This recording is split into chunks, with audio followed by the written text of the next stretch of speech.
McConkey, your 100th career reception, also your first touchdown of the season. How'd that feel? Yeah, felt good. I didn't realize it was my 100th reception, so that's pretty cool. But yeah, great overall team win. Thought the guys played well, so it was a good one. Especially get it here, always feels good.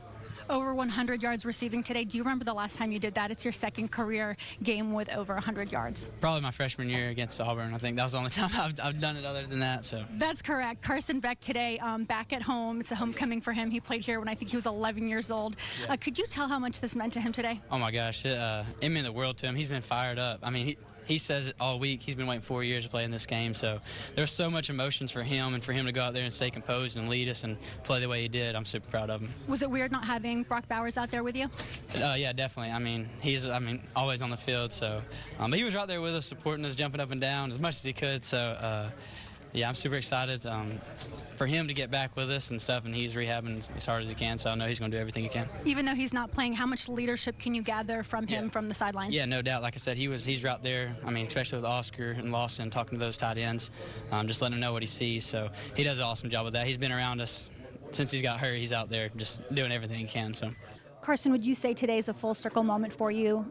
Given everything you just said, grew up here, played here, this meant a lot to you. Oh yeah, absolutely. I mean, it's a huge moment for me, a huge moment for this team.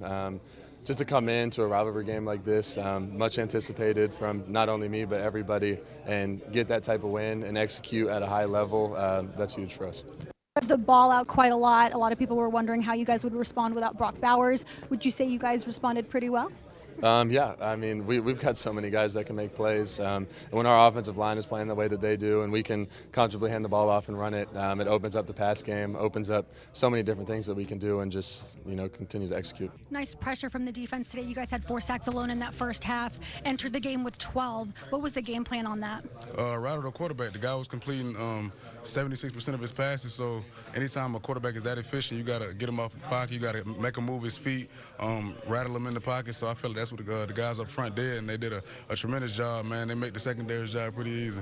I'm not sure if you noticed JDJ today. I mean, he was all over the field, a pass breakup, a sack. Last year when I talked to him, he was not happy with the defensive performance that you guys had, but I think you would agree with me when I say this year you guys did a little better. Yeah, definitely, man. I feel like, and that happened throughout practice this week. We had a damn good week of practice, man, and I feel like in order for us to get to where we want to go, we gotta have, elite practices, man. And I honestly feel like we won this game throughout the week. And like I said, Pop, man, he's a hell of a player, man. He's one of the leaders of this defense. The guy comes in to work day in and day out. And really, just a true indicator of, this defense really goes how Pop goes. Being that linebacker spot, you have to be one of the key vocal guys and really a true leader on the team. And I feel like he does his job very well, man. On that opening drive, you guys gave up a touchdown. Back-to-back games now that you guys have given up a touchdown on the opening drive, 3 total this season because South Carolina, I know, you don't want me to remind you, right, Vandy, and today. What is it about that first drive where you guys might struggle a little bit? We got to wake up, man. We can't come into a game timid, especially down this stretch, man. We can't come into games giving up first drive touchdowns, man. That's not our standard, and we can't win games like that. So we definitely got to dial in and do better on that one. Carson, I went to high school and college in the state, and I call it Florida, Georgia. So growing up, did you call it Georgia? Now do you call it Georgia, Florida? Because Georgia fans get very upset with me when I slip up and say Florida, Georgia. Yes. So, I mean, obviously I grew up here, so I always called it Florida, Georgia. Sometimes I slip up and call it Florida, Georgia too, but it is supposed to be Georgia, Florida.